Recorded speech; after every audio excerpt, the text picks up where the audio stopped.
Assalamualaikum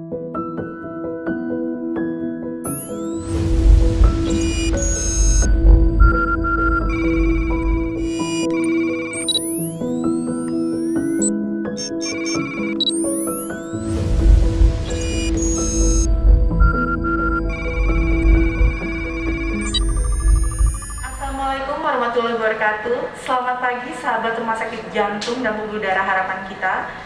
Jumpa lagi bersama kami dalam program Save Your Heart.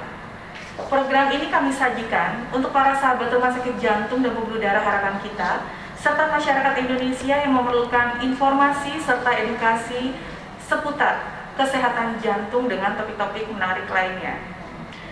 Program ini kami publikasikan melalui kanal kami di website dan media sosial kami. Pada perjumpaan kali ini kita akan membahas dan mengupas tentang tindakan kateterisasi, PTCA atau PCI. Di samping saya telah hadir seorang narasumber yang ahli dalam bidang kardiovaskular dan berprofesi sebagai seorang kardiolog yang sudah tidak asing lagi. Selamat pagi Dr. Bambang Dwi Putra SPJP. Halo, selamat pagi. Apa kabar dok? Alhamdulillah sehat. Terima kasih loh ya yang sudah meluangkan waktunya loh. Saya yang berterima kasih kayaknya diundang ke talk show ini. Jadi kita ngobrol santai aja dok ya. Santai. Jadi ada beberapa pertanyaan yang kami mau tanyakan nih dok, agar karena masih banyak masyarakat awam yang memerlukan informasi apa sih yang akan kita bahas tuh yang tadi saya informasikan, tindakan kateterisasi, PTCA atau PCI. Ya. Gitu. Lanjut ya dok ya? Iya, boleh. Gini dok, kami mau tanya dok, istilah tindakan kateterisasi, PTCA atau PCI ya dok ya, yang sering kita kenal itu dengan pemasangan ring dok. Itu apa ya dok ya, arti dari tindakan itu? Baik, terima kasih Mbak Santi. Jadi sobat sehat di rumah mungkin selama ini pernah menerima informasi mengenai tindakan-tindakan di bidang jantung. Salah satunya adalah tindakan kateterisasi, kemudian PCI, PTCA. Jadi perlu saya jelaskan di sini bahwa sebenarnya tindakan-tindakan ini adalah sebuah prosedur yang terkait dengan pembuluh darah jantung kita. Tujuannya apa? Jadi tindakan-tindakan ini berkaitan dengan penyakit yang kita sebut sebagai penyakit jantung koroner, di mana penyakit jantung koroner ini terkait dengan sumbatan di pembuluh darah jantung. Nah, tindakan-tindakan ini tujuannya adalah untuk mengetahui sumbatan di pembuluh darah jantung kita dan membuka si sumbatan di pembuluh darah jantung kita tersebut.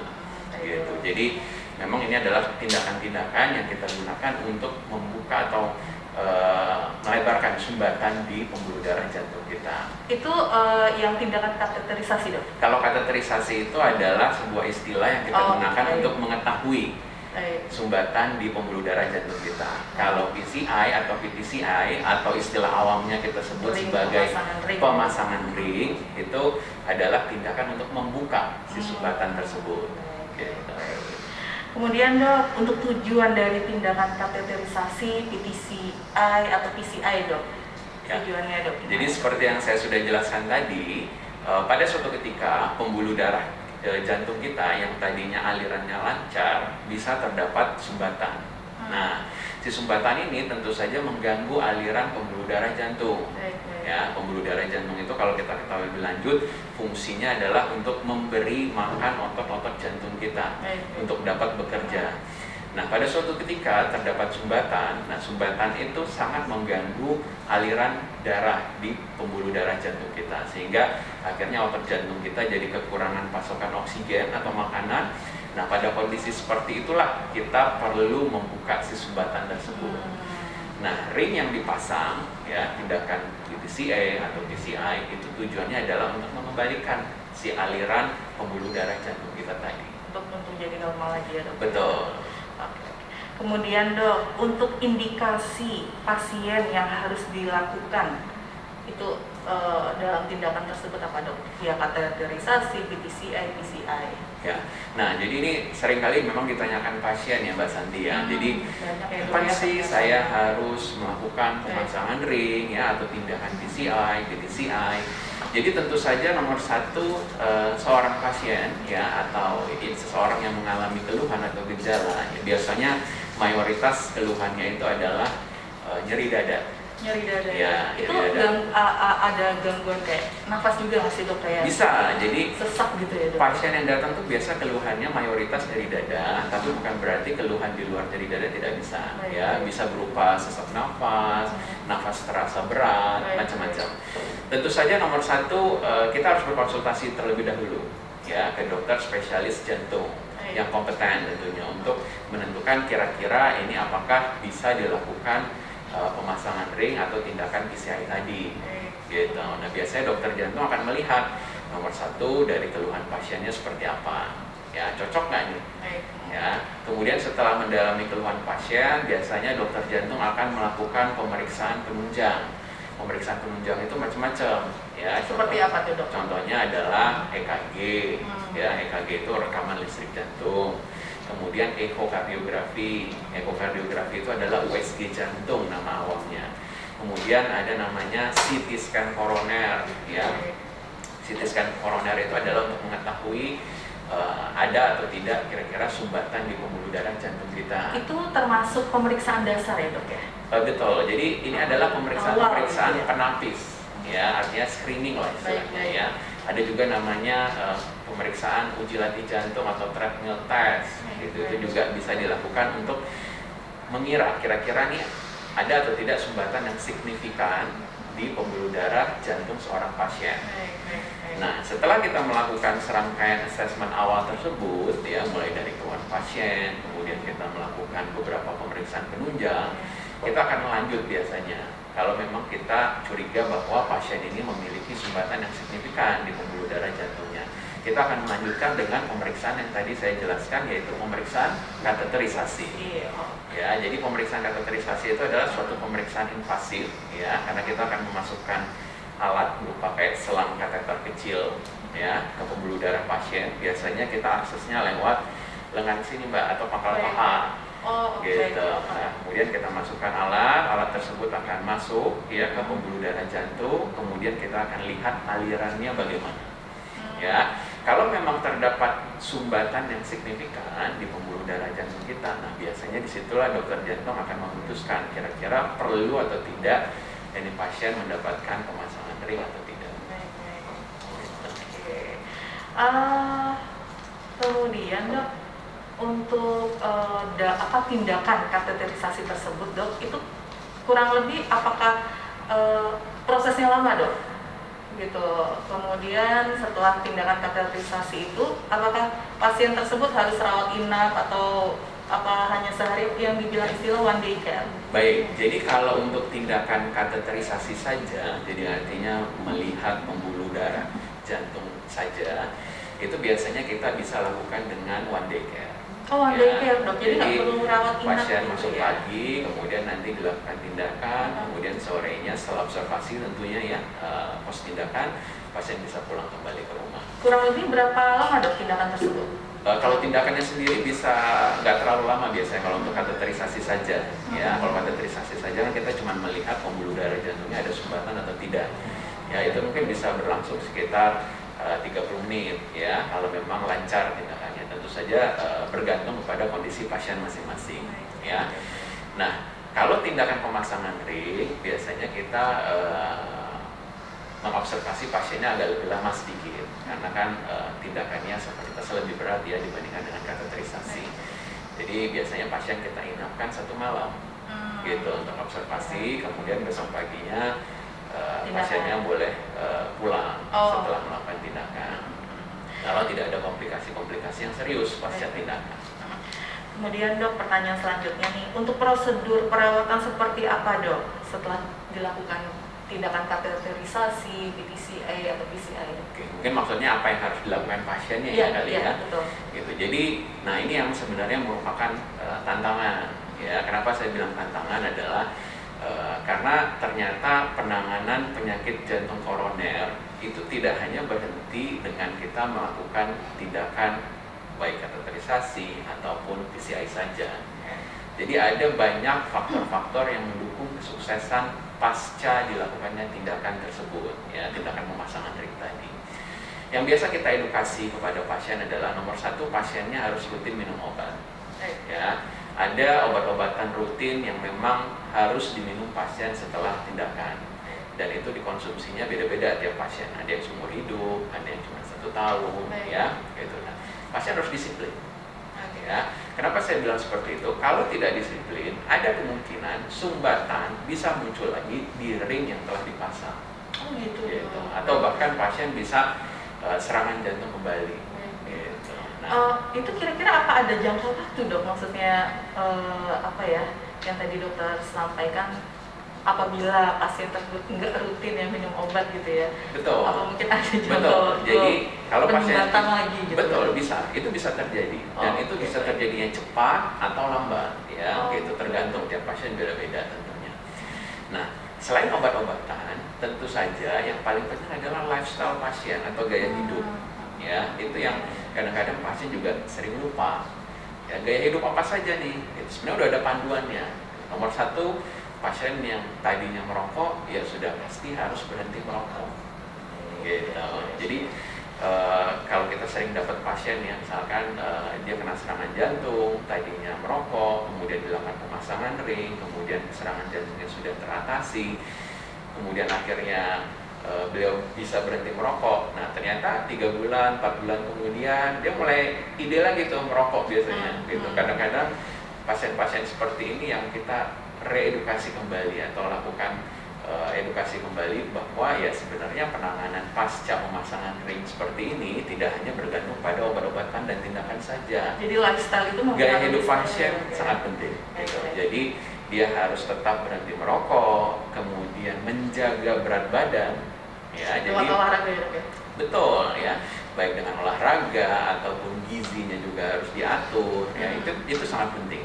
Jadi kalau kita lihat profil pasien-pasien kita, pasien jantung, tidak jarang kita temukan memang dalam keadaan overweight atau obesitas atau kegemukan. Gitu. Nah, ini tentu saja menjadi ancaman. Kalau tidak diatasi, ya namanya sumbatan di pembuluh darah jantung ya bisa timbul kembali kemudian hari. Gitu. Dok, saya mau tanya deh, kebanyakan pasien dokter nih yang apa nih mengalami serangan gitu ya dok, yang sudah dibilang itu, apakah sebelumnya sudah ada riwayat komplikasi atau mungkin nggak punya riwayat apa-apa tiba-tiba langsung apa dok istilahnya dok, serangan ya dok? Serangan. Nah, jadi begini, saya selalu menjelaskan ke pasien, namanya serangan jantung itu hampir sebagian besar itu tidak ujuk-ujuk terjadi. Gitu. Jadi pasti biasanya seseorang tersebut memiliki faktor risiko, kita bilangnya. Ya, faktor risiko itu macam-macam. Ada faktor risiko yang didapat, jadi artinya secara genetik dia memang memiliki riwayat serangan jantung di keluarganya cukup kuat. Itu ada beberapa pasien tipe seperti itu. Tapi di luar itu yang lebih banyak mempengaruhi adalah faktor-faktor yang sebenarnya bisa kita modifikasi. Artinya kita bisa kendalikan. Contohnya apa? 1, merokok. Ya, balik lagi ya dok, lifestyle ya dok ya. Banyak sekali pasien-pasien sekarang usia muda masuk dengan serangan jantung.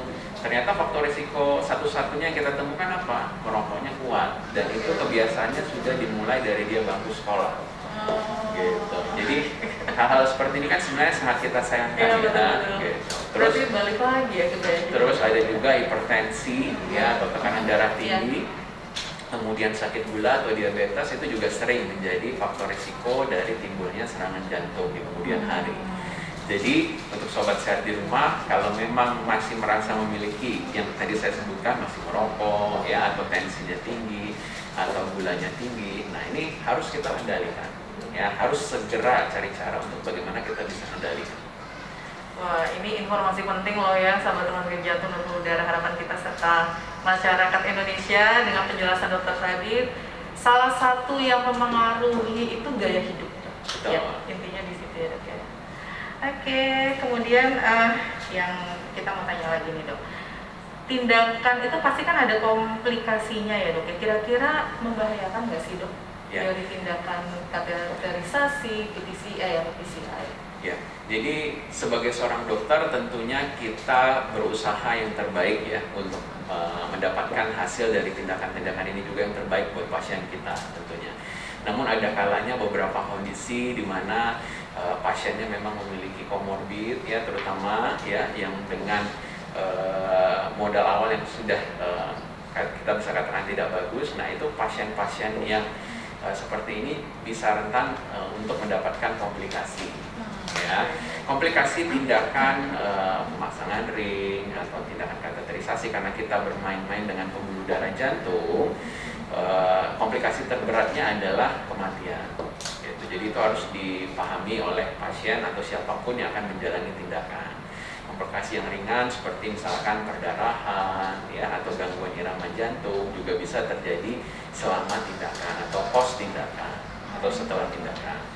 Gitu. Jadi biasanya sebelum dilakukannya tindakan, dokter akan menjelaskan mulai dari indikasi tindakannya, kemudian prosedurnya seperti apa, ya, kemudian komplikasi yang bisa atau mungkin terjadi seperti apa, dan biasanya pasien akan kita sodorkan lembar informed consent namanya. Itu sebelum dilakukan tindakan Betul, itu ya? lembar informed consent itu adalah sebagai bentuk bahwa pasien sudah memahami ya, mulai dari kenapa kok dilakukan tindakan ini, tindakannya seperti apa, komplikasinya seperti apa yang bisa terjadi. Nah, di situ masing-masing tanda tangan, baru kemudian kita kerjakan tindakannya. Jadi tindakan-tindakan di bidang kardiovaskular atau di bidang jantung itu memang bukan tanpa resiko.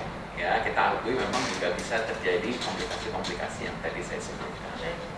Kemudian dok, untuk tindakan kateterisasi, kemudian PTCI atau PCI, apabila tidak berhasil dok, itu tindakan selanjutnya seperti apa yang akan dilakukan? Ya, nah jadi benar sekali Mbak Santi, ada kalanya tindakan PCI atau pemasangan ring ini gagal atau tidak berhasil dilakukan. Nah biasanya kalau seperti ini kita akan melihat lagi kenapa penyebab tidak berhasilnya. Ya, mungkin sumbatannya udah terlalu ketat, ya, atau mungkin sudah berlangsung lama sehingga dia sudah pengapuran di situ keras sekali, sumbatannya tidak bisa ditembus. Nah biasanya alternatif selanjutnya kalau misalkan gagal dengan usaha-usaha pemasangan ring tadi yang kita sebutkan, kita bisa melakukan namanya operasi bypass ya, atau istilah medisnya CABG, coronary artery bypass graft gitu. Jadi operasi bypass ini sekilas saya kasih bocoran ya, itu seperti membuat jalan pintas atau jalan tol dengan mengambil pembuluh darah dari tempat lain, kemudian membuat jalan pintas atau jalan tol di pembuluh darah jantung kita. Itu lewat bypass ya dok? Ya, lewat operasi terbuka kalau itu. Ya, jadi kita akan belah dinding dada. Oke. Gitu. Nah untuk pertanyaan terakhir nih dok, cara mencegah terjadinya jangan sampai ring atau stent yang sudah terpasang tidak menyempit lagi nih, gimana nih dok? Cara mencegahnya? Jadi nomor satu, pasien harus mengetahui namanya pemasangan ring ya. Setelah pemasangan ring tersebut dilakukan, pasien harus melakukan usaha-usaha ya untuk mencegah terjadinya sumbatan kembali, baik di ring yang sudah dipasang atau di pembuluh darah, tempat di pembuluh darah jantung yang lain. Nah, bagaimana cara mencegahnya? Nomor satu, obat harus dikonsumsi rutin. Itu sifatnya long last ya dok ya? Iya, betul. Ada yang beberapa nanti obat yang kita berikan biasa pengencer darah double dalam 1 tahun setelah pemasangan ring ya, di samping dengan obat-obatan jantung yang lain ya. Kalau dia punya komorbid seperti diabetes atau sakit gula, ya berarti gulanya harus dikendalikan gitu. Obat-obat gulanya juga harus dikonsumsi. Kalau dia punya hipertensi atau tekanan darah tinggi, pasti dokter akan memberikan obat darah tinggi. Itu juga harus diminum. Nah, di luar itu tadi yang seperti saya bilang bahwa gaya hidup itu sangat mempengaruhi. Ya, bagaimana kita memperlakukan badan kita ini, ya itu sangat-sangat menentukan kedepannya setelah pemasangan ring tersebut.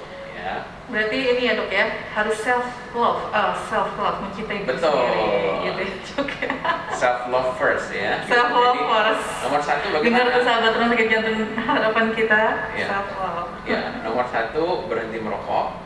Ya, kemudian jaga berat badan. Ya, jadi artinya makan diatur, ya, minyak-minyak, gorengan, nah itu dikurangi. Ya, harus sudah mulai tahu kan penyebab terjadinya sumbatan di pembuluh darah jantung itu adalah kolesterol mayoritas bahan bakunya. Nah itu dari mana? Dari makanan kita paling banyak. gitu. Nah, kemudian exercise atau olahraga rutin itu penting.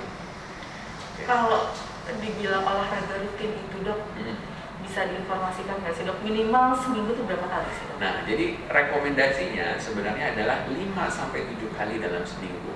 Ya, masing-masing 30 menit per hari dilakukannya. Gitu. Jadi kalau kita lihat rekomendasinya itu hampir tiap hari harusnya kita melakukan aktivitas fisik yang terprogram. Minimal jalan kaki ya dok? Betul. Dan sebenarnya rekomendasinya nggak lama kok Mbak, cuma 30 menit. 30 gitu. Kita sekarang scroll handphone, buka Instagram aja tiba-tiba udah sejam lah. Iya betul. Nah, Jangan kita kalau untuk exercise 30 menit kok males banget. betul. Ya, gitu. Jadi nanti mungkin bisa dicoba sambil scroll handphonenya sambil jalan kaki. Betul. Keliling rumah, keliling kompleks gitu. Jadi tiba-tiba udah 30 menit aja udah jalan gitu. Jadi sebenarnya itu sangat berpengaruh. Gaya hidup yang simpel seperti itu ternyata berpengaruh terhadap kesehatan jantung kita. Dok, kita mau tanya dok, kalau di Rumah Sakit Jantung dan Pembuluh Darah Harapan kita, dalam sehari itu untuk pasien dengan tindakan kateterisasi, PTCA atau PCI itu berapa dok jumlah dokter dalam menangani tindakan? Ya, jadi Mbak Santi, karena kita merupakan pusat rujukan nasional, ya, jadi memang jumlah tindakan per hari kita cukup banyak, ya, bisa sampai 30-40 tindakan dalam sehari untuk tindakan kateterisasi, PCI dan lain-lain. Gitu. Jadi kalau boleh dibilang, alhamdulillah ahli-ahlinya memang kumpul di sini semua, Mbak Santi. Ahli dan alatnya. Betul. Itu luar biasa sudah lengkap. Betul. Ya, dok, ya. Kemudian dok, kami mohon untuk closing statement dari dokter. Ya, jadi kalau melihat apa yang sudah kita bahas tadi, ya, penyakit jantung koroner atau sumbatan di pembuluh darah jantung itu adalah suatu kondisi yang sebenarnya nomor 1 dapat dicegah. Ya, begitu dia sudah terjadi, kita memang harus segera mencari pertolongan. Ya, jadi artinya kita harus berkonsultasi dengan spesialis jantung yang kompeten untuk ditentukan kira-kira apakah diperlukan tindakan kateterisasi atau pemasangan ring seperti yang sudah dijelaskan tadi. Nah, bila Bapak Ibu di rumah yang menonton podcast ini nanti misalkan merasakan ada keluhan atau ada kecurigaan tentang penyakit jantung koroner, Bapak Ibu bisa langsung datang nih ke Pusat Jantung Nasional Harapan kita. Kita tentu saja siap melayani ya. Kita juga punya unit gawat darurat 24 jam. Jadi kapan saja Bapak Ibu mengalami keluhan yang mencurigakan ya ke arah serangan jantung, pintu emergensi kita juga 24 jam terbuka untuk Bapak Ibu. Betul. Dok, satu lagi dok yang saya mau tanya dok, untuk pencegahan dok bisa nggak sih kita lewat medical check up? Tentu saja, Gitu. ya. Tentu saja Mbak Santi. Iya. Jadi medical check up itu sesuai namanya seharusnya dilakukan pada orang-orang yang sehat justru. Ya, jadi sebelum sakit. Gitu. Tujuannya apa? Untuk menyadarkan kita bahwa kondisi kita saat ini seperti apa. Gitu. Apakah sudah memiliki faktor resiko seperti darah tinggi, ya, sakit gula. Nah, bila kita ketemu hal-hal seperti tersebut di medical check up kita, tentu saja kita harus mengintervensi atau melakukan penanganan lebih dini supaya kita tidak perlu sampai ke dalam penyakit jantung koroner. Gitu. Penjelasannya oke banget nih dokter nih. Mudah-mudahan bermanfaat ya Mbak Santi. Bermanfaat banget loh untuk para sahabat Rumah Sakit Jantung dan Pembuluh Darah Harapan kita serta masyarakat Indonesia. Edukasinya oke. Baik dok, terima kasih untuk kehadiran, kemudian jawaban dan penjelasan edukasi dan informasi yang sangat lengkap dari dokter. Semoga penjelasan ini bermanfaat untuk kita semuanya ya.